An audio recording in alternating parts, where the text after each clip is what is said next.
हम लोगों को पब्लिक डोमेन में मालूम पड़ा, क्योंकि उन्हीं के सहयोगी मंत्री जो रांची के सांसद थे और भारत सरकार की केंद्रीय रक्षा। जहां तक एलिवेटेड फ्लाईओवर के कॉस्टिंग की बात है, तो जिस सरकार के एक मंत्री पहले से ही टेंडर घोटाले में जेल में है। राष्ट्रीय राजमार्ग की तरफ से गुरुवार को विभागीय मंत्री नितिन गडकरी ने रांची और गढ़वा को तोहफा दिया। अब इस तोहफे पर सत्ता पक्ष के लोग सवाल उठा रहे हैं।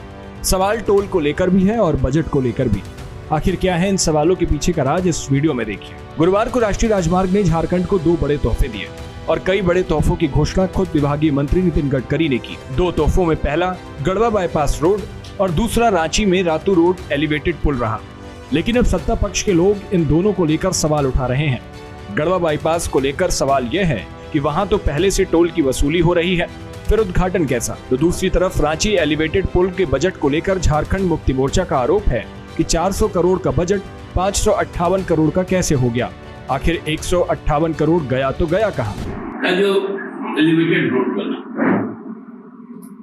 हम लोगों को पब्लिक डोमेन में मालूम था, क्योंकि उन्हीं के सहयोगी मंत्री जो रांची के सांसद थे और भारत सरकार की केंद्रीय रक्षा, उन्होंने कहा कि 400 करोड़ रुपए से ये लागत से रोड बन रहा है। लेकिन जबकि सच्चाई ये है कि इसमें 558 करोड़ रुपए लगा, मतलब 158 करोड़ रुपए ज्यादा। ये कौन सा मजाक?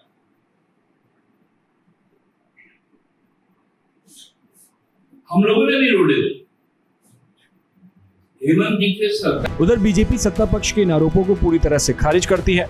सिर्फ खारिज ही नहीं करती, बल्कि सत्ता पक्ष के ज्ञान और जानकारी पर भी सवाल उठाती है। बीजेपी कह रही है कि सड़कों का इस्तेमाल अवैध बालू की ढुलाई करने वाले लोगों को समझ में नहीं आएगा कि राष्ट्रीय राजमार्ग या केंद्र सरकार की योजनाओं की बजट की व्यवस्था कैसे होती है। इसके लिए जानकारी हासिल करनी पड़ती है।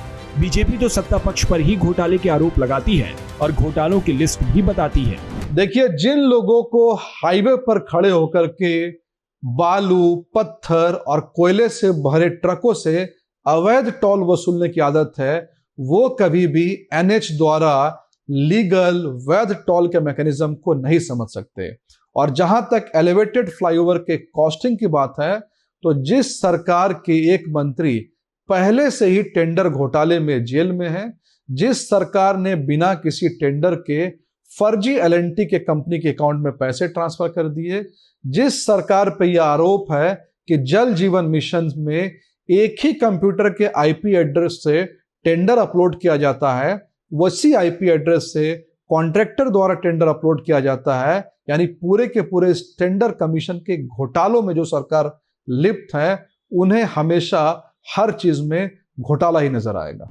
सत्ता पक्ष की समस्या यह है कि जिस तरह से रातू रोड एलिवेटेड पुल का तामझाम के साथ उद्घाटन किया गया, जिस तरह से उसे लेकर रांची वासियों में उत्साह देखा गया और जिस तरह मजबूरी ही सही मुख्यमंत्री उसमें मौजूद नहीं हो सके, इससे इतने बड़े कार्य का क्रेडिट पूरी तरह बीजेपी को मिल गया।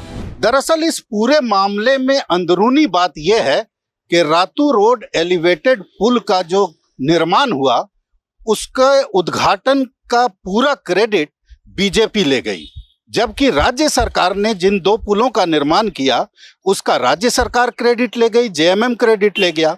अब क्रेडिट की इस लड़ाई में घोटालों का आरोप लग रहा है। अब घोटाला कितना हुआ ये तो तकनीकी विशेषज्ञ और जांच के बाद ही पता चलेगा, लेकिन पुलों की ये राजनीति झारखंड में अभी लंबे समय तक चलेगी, इतना तो तय है। भारत एक्सप्रेस के लिए कैमरामैन धर्मेंद्र के साथ मधुकर आनंद, रांची।